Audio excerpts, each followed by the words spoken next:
Hey everybody, CVH here, and in today's video we're going to have some gameplay of Pilfer Monk on the ladder.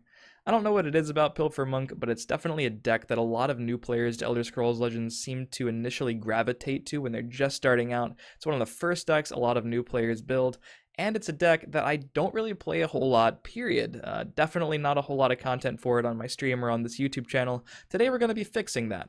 A lot of the reason I don't play it a whole lot is because I've never really thought the deck's power level was quite there. I've talked about this a lot, people suggested a lot to me, and it seems like a deck that was always potentially viable with a lot of combinations of cards that could be successful, but as a primarily aggressive mid-range deck, it always sort of got outclassed by other mid-range decks like Archer, Sorcerer. We see those classes a lot more. We've seen a lot more Monk recently since the fall of the Dark Brotherhood, but mostly in a control shell. And recently on a stream earlier today, actually, when I'm recording this video, I was asking for decks people might want to see. A lot of people suggested Pilfer Monk, unsurprisingly, because it's a very popular choice, like I mentioned, even though I don't usually play the deck.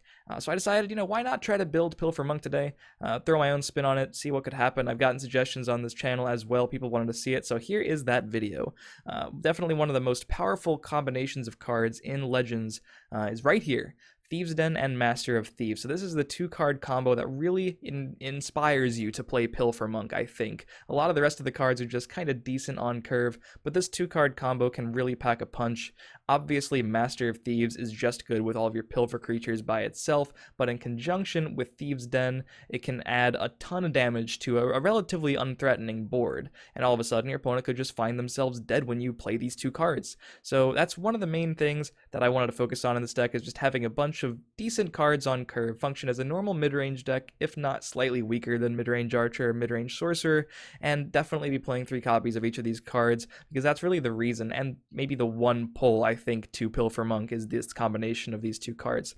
So besides that, I think the build we came up with was pretty reasonable. Hopefully you all enjoy. I definitely want to let you guys know that I don't recommend this deck if you're looking for an easy grind up the legend ladder or something like that. I still don't think this deck is very competitive, but every now and then I do play decks that people just want to see and try to make them as competitive as possible. So in regards to that, I want to showcase this deck in a good light. When this deck wins, it's pretty impressive, so I did showcase a couple games in this video where it does win. It definitely took its fair share of losses when I was testing it on stream, and when it loses, it just looks very unimpressive. So you guys can kind of imagine what would happen if you just don't draw exactly what you want and your opponents outrace you or out-control you. You can just never deal those final points of damage. You guys know what that looks like. But here are some games with Pilfer Monk doing some actual work on the legend ladder. Hopefully you enjoy. As always, if you do, feel free to leave a like. Consider subscribing to the channel. You'll see daily videos of Elder Scrolls Legends, gameplay stuff, deck tech stuff, all that good stuff.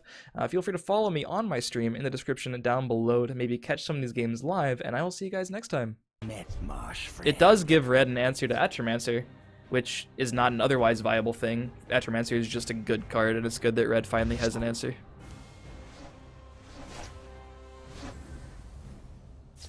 May you walk on warm sands.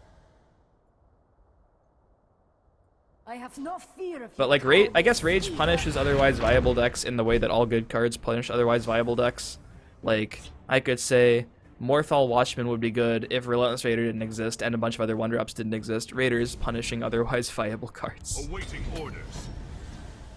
The drain part of Rage? It's not a part of Rage. Like, he had to have an additional card to proc it. That was the worst it's ever going to be. He had exactly Snake Tooth and Rage. But he's also playing, and knowingly so, 2 cards that are worse standalone. Like, if you top deck either of those cards without a board, it's really, really extra shitty for you. So, like, he knows that going into things. Just give me a name. Very aggressive Archer. Gotta kill stuff. The silent guard with you. If you had to make a different acronym for your username instead of your name, what would it be? We must protect the Night Mother. I just think it wouldn't be an acronym at that point. Probably. So we trade, we play Master of Thieves, I guess? It's nothing personal. Can we erase this with Master of Thieves?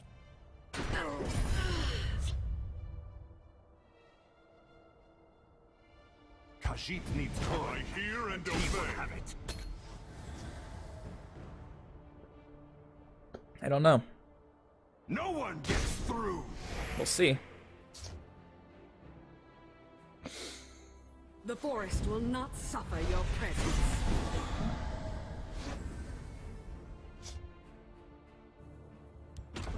You will not defeat this one. You will not defeat this one. Of course I'm on your side. We do have lethal next turn, theoretically. The day is mine. If I have a win 5 games with willpower deck, do I have to make a deck with only willpower? No. It can be anything. It just has to have willpower in it. You could literally play a deck with one multicolor card that includes like a mono endurance deck with one general Tellius, and it would still work. It would still count. Holy shit, that's bad.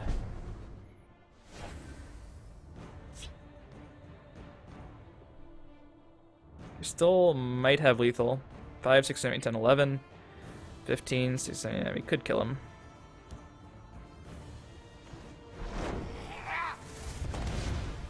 You will not defeat this one. You will not defeat this one.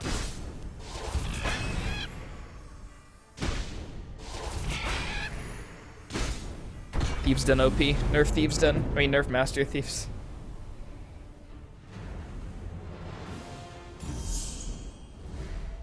By the egg, a fine battle. Because whatever attack I make first has to be in the right. So I Cliff Racer first, then if I hit a Prophecy, I Shadow Shift over and trade a bit. I don't know.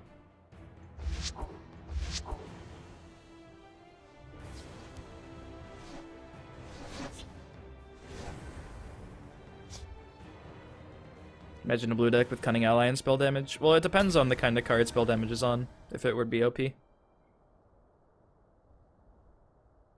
Because if it's a high enough investment, then it shouldn't be OP, theoretically. They make it too easy.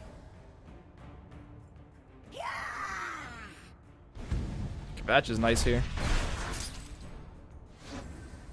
I'm kind of terrified to play the Alkash on the left. I don't think this is going to be aggro battle mage since he didn't use the ring aggressively on turn 1, so it's probably Merrick, which means probably Skaven. So if he attacks there and Skaven's down both of these, then I only have Cut Purse against the world. The moons. And I can protect next turn with like Thieves Den to make things bigger, or just Hive Defender.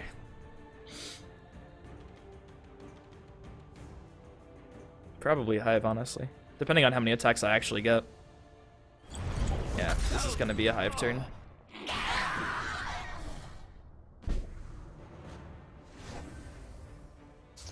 You have been warned. Earthbone just kills that anyway. I might just take back the field lane. It's not like he can attack it now. Right? I thought it was considered a staple. Let's do this. Merrick's crazy for your aggro matchup and your sorcerer matchup.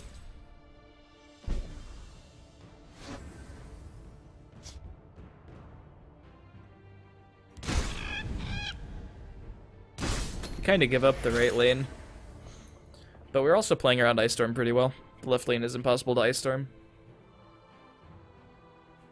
And then Aussie we can just save until he goes for like a Breton Conjurer play. Tests us. If he plays it raw, if he procs it and gets a guard, either way Aussie's good. Time to fight.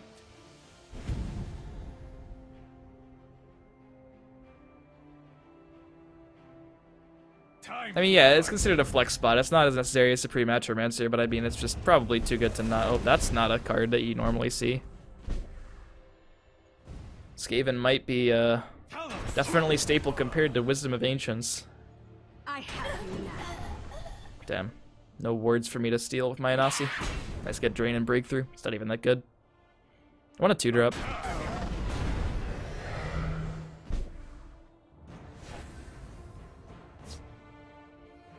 I think I just played Thieves Den.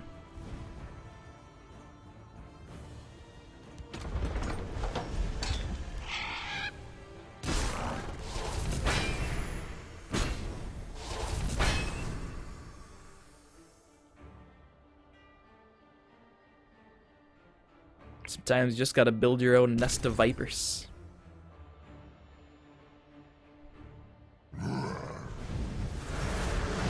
Oh, he's targeting the Thieves Den.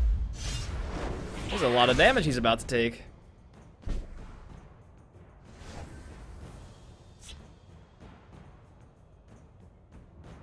Probably just Dawnstar Hive and Face.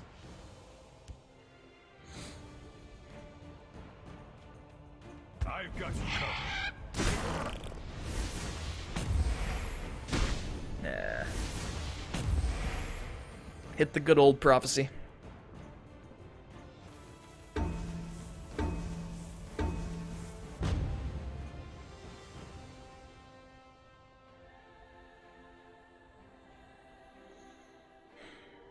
There's one more thing that he'd have to add damage to Ice Storm. Right now it's just the Cliff Racer. It's like his main clear here, right? And he could favorably attack it, but that doesn't matter. He's gonna favorably attack this one anyway. It's 4-6 better to kill than a 3-6.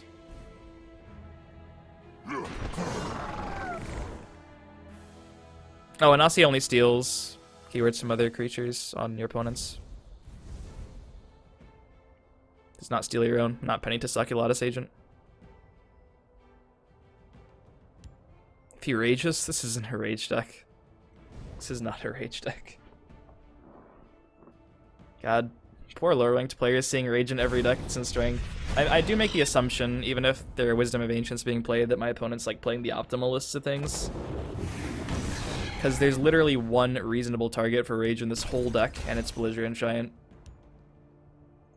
So I don't think he's playing rage.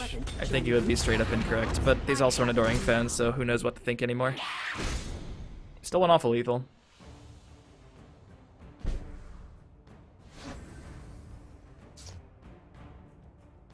If only we had a good Thieves Den here. Is it worth Stealing Guard? Biggest thing I can play. Anasi finds it useful. It also steals Her Breakthrough, I enemy's guess. strength against it. Don't mess with me.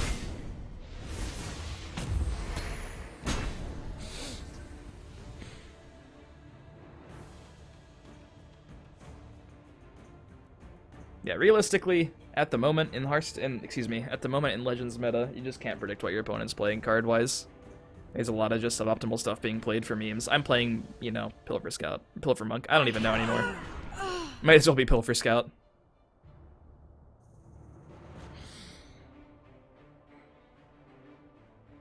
Which adds a certain level of unpredictability and fun to it, though. During fans OP and Forge decks, I have seen that. That is a cute combo. Definitely a cute combo there.